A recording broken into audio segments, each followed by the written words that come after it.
अरे बिंदु, आज घर में बहुत काम है। आज तुझे स्कूल जाने की जरूरत नहीं है।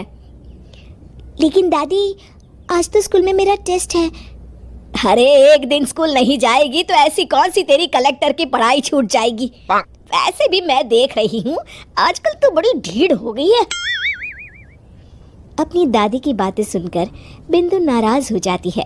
तभी उसकी माँ अरे बिंदु, इतनी छोटी बात पे मुंह फुलाने की क्या जरूरत है। दादी बिल्कुल सही कह रही हैं। लड़कियों को तो घर के काम काज सीखना चाहिए। अरे बहू, रमेश के लाड़ प्यार ने इसे बिगाड़ रखा है। कम से कम तू तो मेरी बात समझती है। अच्छा, मेरी पूजा का समय हो गया है, मैं पूजा करने जा रही हूँ। इतना कहकर रमेश की माँ वहाँ से चली जाती है। इस तरह बिंदु की दादी और माँ दोनों अक्सर उसे घर के कामों में ही उलझा कर रखते थे। कुछ दिनों के बाद राजू और बिंदु के 10वीं के रिजल्ट्स आते हैं। दोनों बच्चे दादी को अपना अपना रिपोर्ट कार्ड दिखाते हैं। शाबाश मेरे लाल, तू तो बड़े अच्छे नंबरों से पास हुआ है। तभी बिंदु कहती है, दादी मैं भी अच्छे नंबरों से पास हुई हूँ। रमेश की माँ बिंदु को अनदेखा करते हुए कहती है, हाँ हाँ ठीक है, अभी यहाँ खड़ी क्या कर रही है, सुन लिया मैंने। जाकर मेरे लिए चाय बना कर लिया। बिंदु उदास होकर चाय बनाने किचन में चली जाती है। तभी राजू कहता है, दादी मैं क्रिकेट के कोचिंग सेंटर में एडमिशन लेना चाहता हूँ। अरे वाह राजू बेटा, ये तो तूने बड़ी अच्छी बात कही। तू कल ही अपना एडमिशन करा ले, जितनी भी फीस होगी मैं दे दूंगी। अरे एक दिन मेरा पोता विराट कोहली बनेगा। इस तरह अक्सर रमेश की माँ अपनी पोती बिंदु के साथ दुर्व्यवहार करती थी। कुछ दिनों के बाद रमेश की माँ और उसकी पत्नी दोनों सास बहू मिलकर राजू का एडमिशन अच्छे स्कूल में करवा देते हैं, लेकिन बिंदु का एडमिशन नहीं करवाते। इस बात से नाराज होकर बिंदु अपनी दादी से कहती है, लेकिन दादी मुझे भी आगे की पढ़ाई करनी है। अरे क्या करेगी आगे की पढ़ाई लिखाई करके हैं?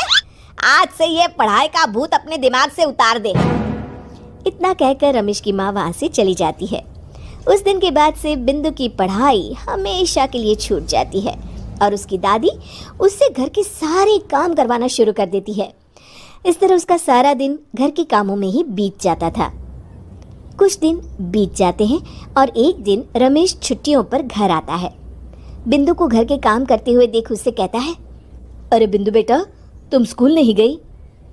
पिताजी, दादी ने मेरा एडमिशन कराने से मना कर दिया है।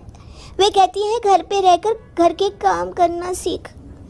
अपनी माँ का ये बर्ताव देख रमेश को बहुत गुस्सा आता है और वो अपनी माँ से कहता है, माँ ये तुमने क्या किया? आगे की पढ़ाई के लिए स्कूल में बिंदु का एडमिशन क्यों नहीं करवाया? अरे बेटा, लड़की जात है, ज्यादा पढ़ लिख कर क्या करेगी? वैसे भी शादी के बाद तो इसे घर के ही काम करने हैं ना। तुम किस जमाने में जी रही हो माँ?